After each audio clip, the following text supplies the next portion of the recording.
Hello दोस्तों, कैसे हैं आप लोग।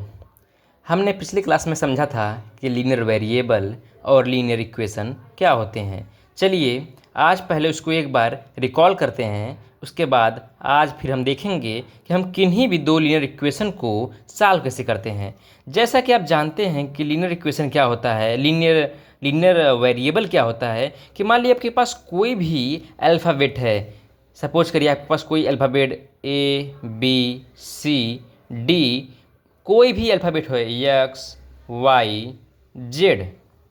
अगर आप किस आप एक कोई अल्फ़ाबेट ले लें और उसकी पावर 1 ले लें, तो जो बनेगा वेरिएबल वो क्या होगा, लीनियर वेरिएबल होगा। क्या होगा, लीनियर वेरिएबल होगा।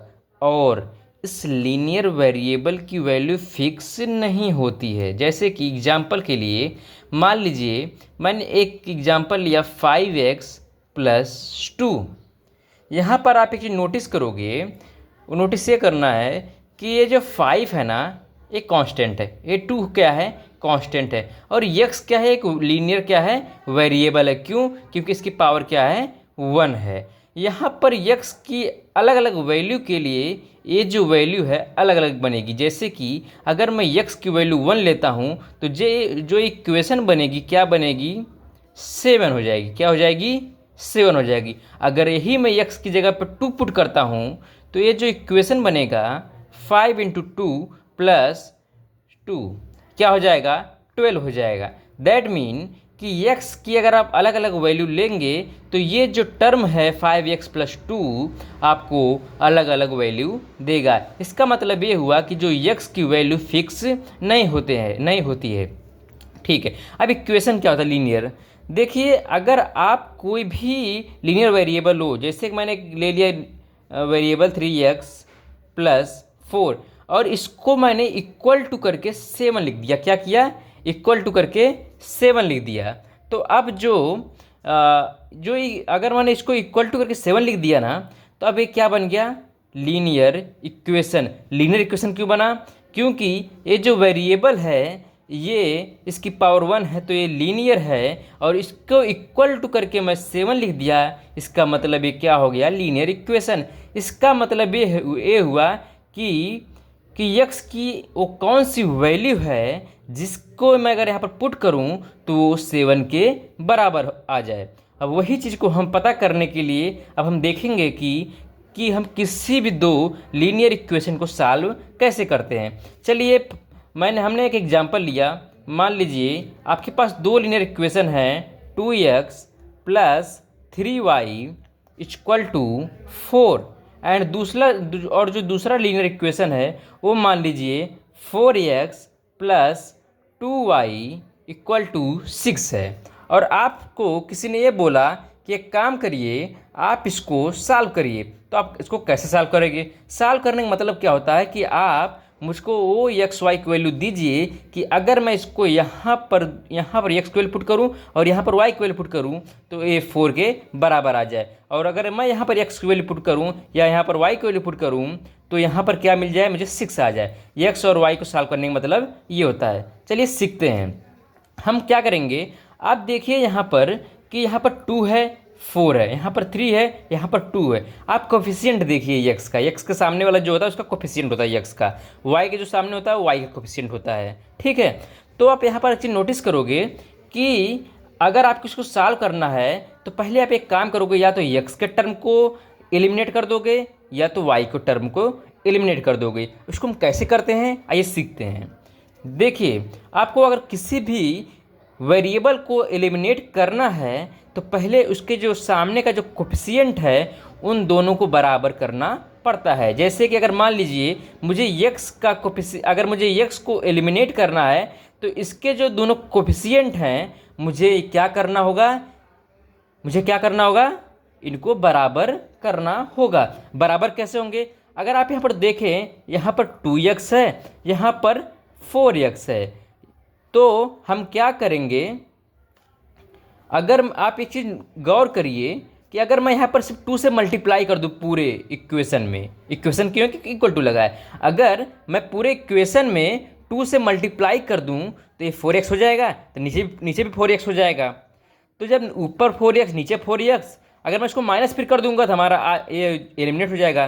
देखिए कैसे करेंगे हम, इसमें 2x plus 3y equal to 4 में 2 से क्या करेंगे, पूरे में मल्टीप्लाई करेंगे। कैसे होगा, 2 2 जा, इसमें हम 2 से करेंगे मल्टीप्लाई तो क्या होगा 4x, इसमें करेंगे तो क्या होगा 2 से 2 3 जा 6y, इसमें करेंगे 2 से 2 4 जा 8।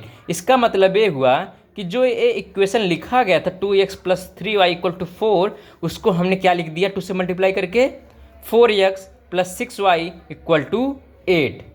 और जो नीचे लिखा गया है इक्वेशन उसको वैसे ही लिख दीजिए 4x plus 2y equal to 6। अब देखिए यहाँ पर भी 4x, यहाँ पर भी 4x, यहाँ पर 6y, यहाँ पर 2y, यहाँ 8, यहाँ पर 6। अब देखेंगे एक चीज़ आप लोग कि यहाँ पर 4x बराबर आ गया।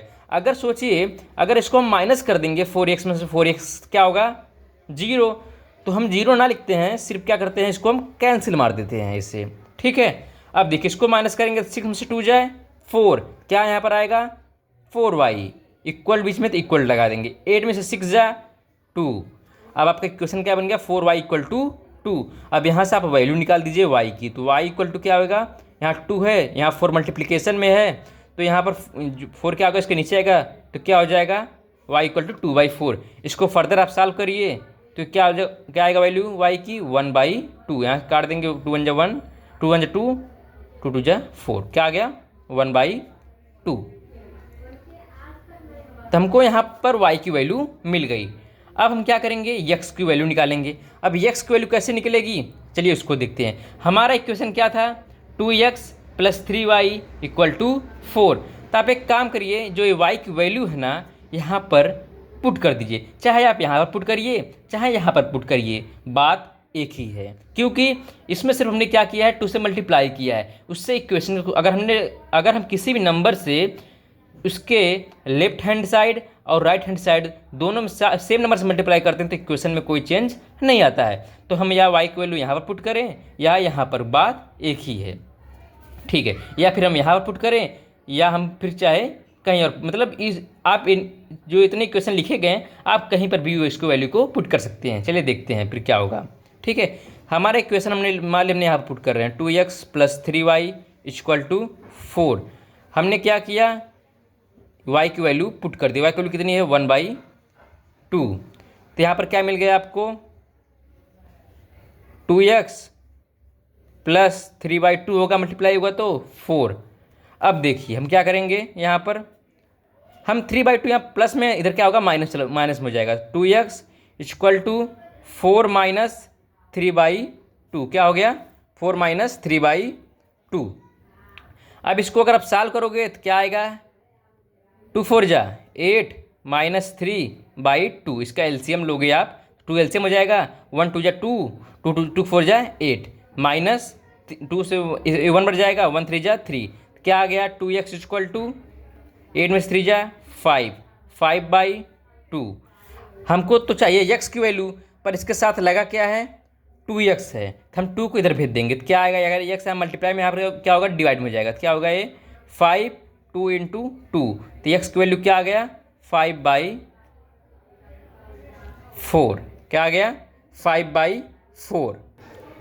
तो हमको x और y की वैल्यू मिल गई। x की वैल्यू क्या मिली हमको, x इक्वल टू हमको मिला है 5/4 एंड y की वैल्यू हमको क्या मिला है, y की वैल्यू क्या थी 1/2।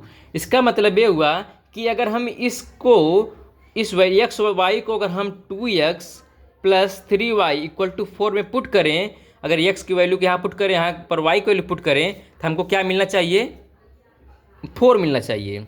चलिए देखते हैं 2 इंटू, ये हम चेक कर रहे हैं कि वैल्यू जो हमने निकाली है सही निकाली है या नहीं। हमारा तो आंसर आ गया कि x इक्वल टू 5/4 है, y इक्वल टू 1/2 है।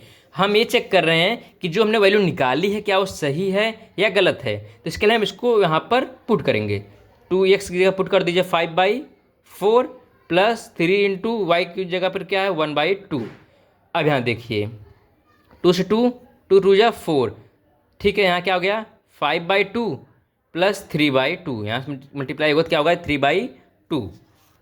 तो यहाँ से क्या हो गया, एलसीएम 2 हो जाएगा, 2 1 जा 2, 1 5 जा 5 प्लस 2 1 जा 2, 1 3 जा 3, क्या आ गया 8/2 इक्वल टू 4। आपने देखा कि ये 4 इसके बराबर आ गया, इसका मतलब हमने जो वैल्यू निकाली है वो एकदम सही है। ठीक है, ठीक है गाइज, आज के लिए फ़िलहाल इतना ही। हम नेक्स्ट वीडियो में देखेंगे, इसके आगे क्वेश्चन सॉल्व करेंगे, 2-4 एग्जाम्पल और लेंगे।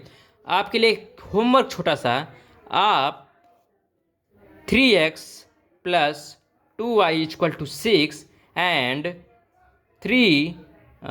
2x plus 3y equal to 4 को सॉल्व कीजिए और मुझे बताइए कमेंट में कि x और y की क्या वैल्यू आती है।